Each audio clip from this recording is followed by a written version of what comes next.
Hi guys, I hope you're having an amazing Tuesday and you don't despair over the fact that what has happened over the last few days. So the European Super League, or I think they're just calling it the Super League.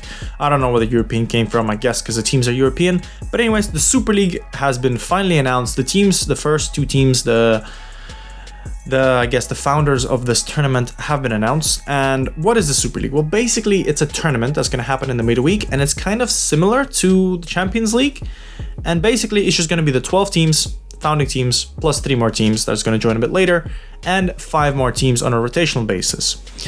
So the teams that we're going to have are, from the English side, we have Arsenal, Chelsea, Liverpool, Manchester City, Manchester United, Tottenham.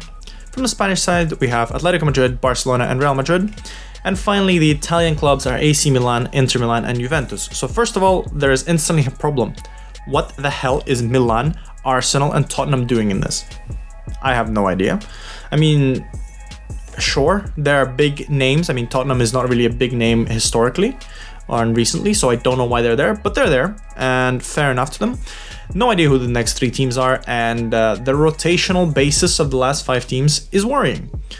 So pretty much everyone, and I mean everyone, has condemned this. I think that's the right word, condemn. Yeah, I think I keep confusing condemn and condone. I think condemn is the bad one, yes. So basically everyone thinks it's a bad idea, and I don't know, I went on Twitter to understand, because the first times I've read it, people were like, oh, it's gonna kill football, it's gonna kill national leagues, and I never understood why. So I put out something on Twitter saying, hey, please explain to me. I've been reading about this, I don't understand how it's gonna kill national football, because it doesn't seem like it's attacking national football. It seems like it's attacking European football, which, I mean, granted, Champions League and Europa League are kind of, need of a bit of a revamp. It is kind of, it's been the same thing forever, and they have their own, negatives, obviously, but, we have them, and maybe they were trying to shake it up. But the fact that the Champions League has always been a thing where basically you can have a team like Porto making it and beating Juventus.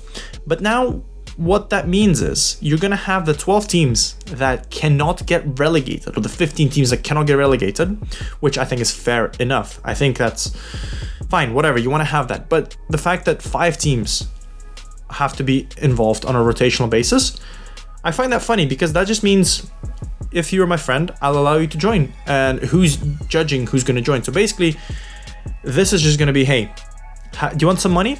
Join us. That's it. And you can only, it's a very gatekeepy situation. It's only the big clubs that are going to be given so much power. But the main issue is, when you have a group of 12 teams earning money, or earning a lot of money, because this is going to be sold, this is going to be huge viewing, you're going to want to watch Chelsea, Real Madrid, Real Madrid, Barcelona, Madrid, Juventus every single week. You're going to watch those games. The fact that they're going to earn so much money is gonna completely destroy the transfer market, at least for those teams. Maybe like between the other teams it's gonna be fine, but I mean, yeah, even then, because now you're earning more money, you're earning billions and billions, and that means you can spend more money on transfers. So in the long run, it doesn't make sense, because it's like right now, if governments start printing lots of money, it doesn't mean they're got more money, it means inflation. And it means that money is worth less. So basically, now what you're going to have £1 billion, pounds a year profit, which means that, Grealish is, instead of costing maybe 100 million, which is already stupid, Aston Villa can be like, hey, how about we sell him for 400 million? And you'd be like, that seems fair enough. Because everything is kind of proportional. So that's what's going to happen. And in the long run, that's going to be Aston Villa's going to have 400 million. So if they want to sign someone, you're like, oh, how about this guy from the championship? Instead of costing 20 million, he's going to cost 80 million. And that's going to feed up, and that's going to completely destroy the transfer market. But the thing I don't get is, unless those owners are wanting to make those money, maybe don't spend anything on transfers and then just leave. Then it sounds like the most perfect idea ever.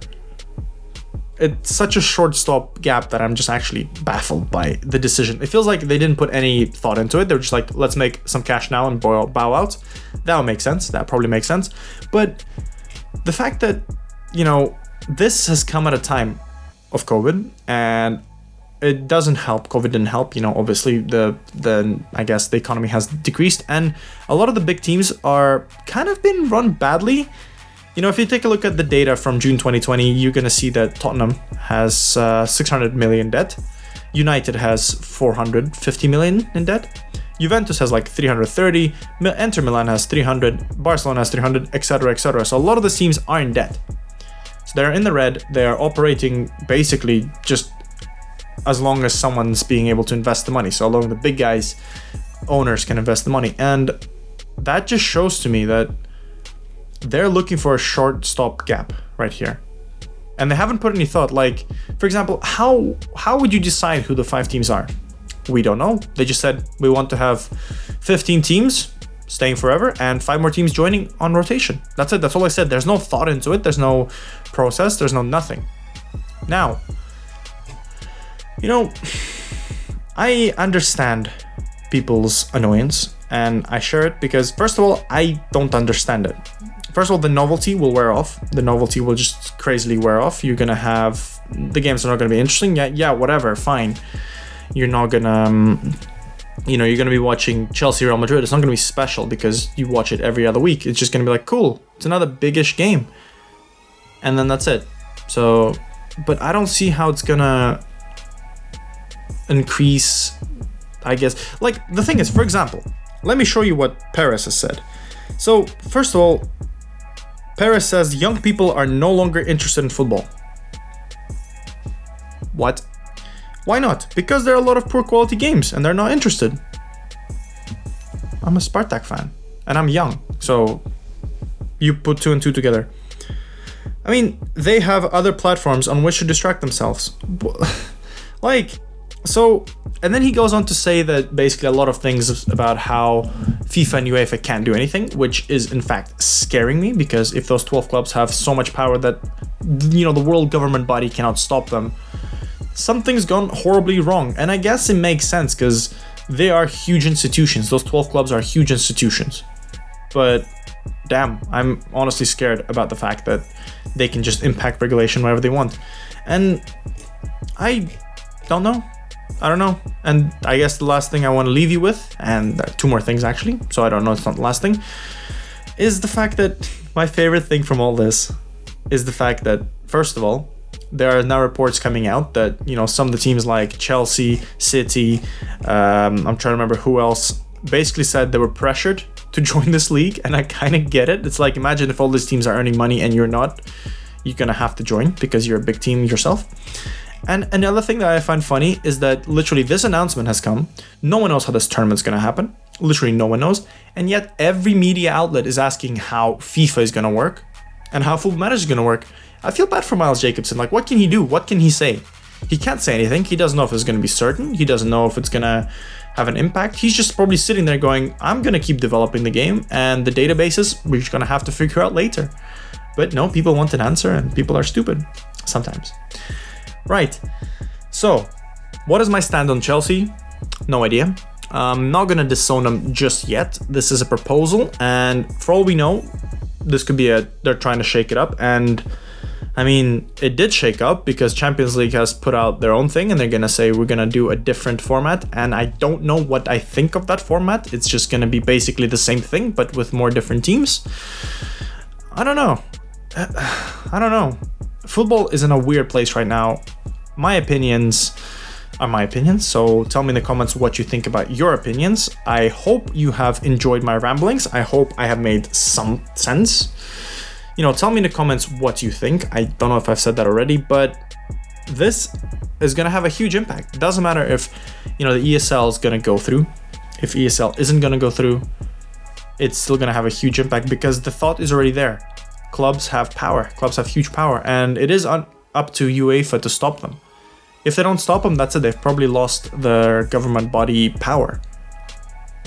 But I don't know. I can't see this happening. This is such a poorly thought out thing that, apart from, hey, we're gonna make lots of money because you play big teams, like this honestly is like someone took a Football Manager 21 database and we're like, let's make this into reality. How does it work? You have Real Madrid playing Barcelona every other week. That's all you need to know, and that literally is how much thought they put into it. Right, we're gonna find out on Friday if all those teams are gonna be knocked out of the Champions League, first of all, which is, I think, hilarious, because then PSG is going to win it, and maybe that's why they waited to announce, because, oh my god, imagine if they do this. Imagine if they go, hey, we're not going to go to the ESL, win the damn Champions League, because, they kicked out City, Chelsea, and who's the last team? Real Madrid.